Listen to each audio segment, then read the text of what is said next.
يا أيها الناس كلوا مما في الأرض حلالا طيبا ولا تتبعوا خطوات الشيطان إنه لكم عدو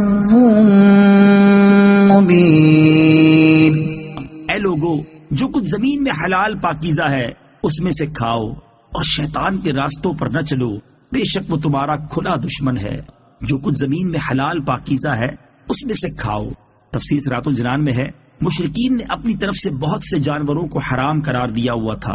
اس کی متعلق یہ آیت نازل ہوئی کہ زمین میں پیدا شدہ چیزیں اللہ تعالیٰ نے حلال کی ہیں اور لوگوں کے نفع کے لیے ہی انہیں پیدا کیا ہے، لہذا صرف ان چیزوں سے بچو جنہیں اللہ تعالیٰ نے خود منع فرما دیا، اور جن چیزوں سے اللہ تعالیٰ نے منع نہیں فرمایا وہ سب حلال ہیں۔